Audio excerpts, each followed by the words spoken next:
Well, I mean, the meeting has been reconvened to look at whether or not the program has met its objectives of reducing predation and increasing the probability of recovery in salmon.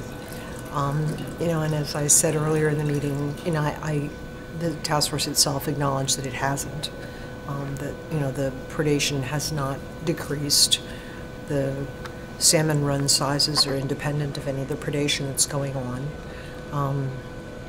The number of sea lions at the dam isn't necessarily down, so any benefit that was supposed to have been gained for the fish has not materialized, and that at the same time there's a lot that could benefit the fish that is not being done.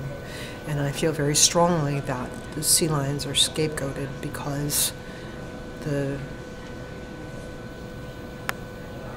there's a lot of frustration about their predation, while at the same time I think it distracts attention from things that perhaps are not being addressed.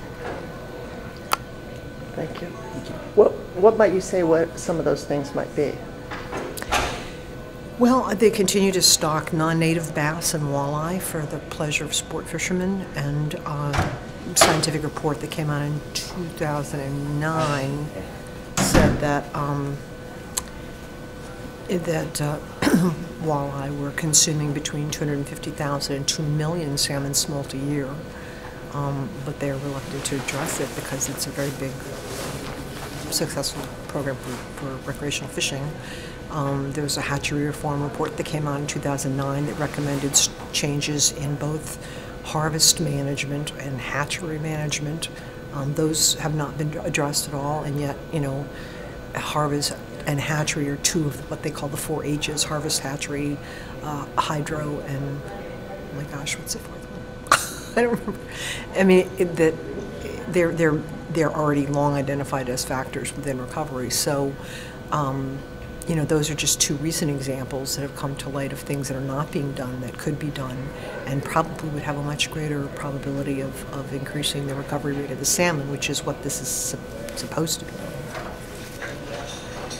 Thank you. Do gill nets on the river concern you at all? Well, there is a commercial harvest, and they take both endangered and non-listed fish. Certainly there's a quota they're supposed to stay within. The fisheries don't always do that.